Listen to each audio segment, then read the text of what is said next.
So whenever you see like the numbers, like the 1.8, those are the red and the blue bar right here.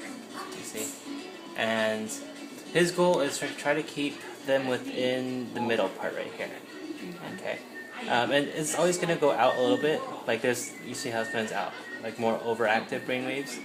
But as he relaxes and focuses more, and I know we're kind of distracting him right now, there'll be like more gaps of white, which means that he's bringing those brain waves in the middle down here. Okay. And he's still scoring fine because you can see the graph up here. It'll always go down, but he's keeping it up really well. So it's going down and up. So whenever he's taking it and putting it in the middle, that shows that he's normalizing his brain waves. For the first round, which we're doing is impulsivity. Okay. Okay.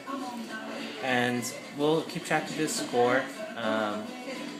And when he gets consistent scores above like 450, for example, that's what we usually use as our guidelines. And the impulsivity was the frontal, right? Yeah. Okay. So right now it's using a lot of the frontal areas.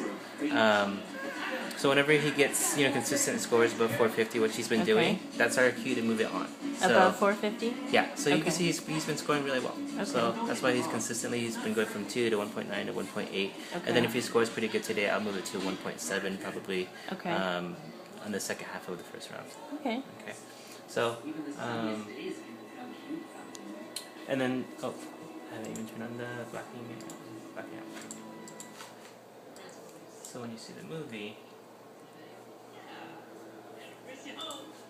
you see how it plays and it blacks out. So that's the feedback part of it. Oh, okay. Yeah. So whenever it blacks out, that's when we tell him to remember, Toby, take your deep breaths, kind of clear your head, and focus better. Okay. Yeah. And then the movie plays. So that's the feedback part of it. Okay. That's his feedback part of it.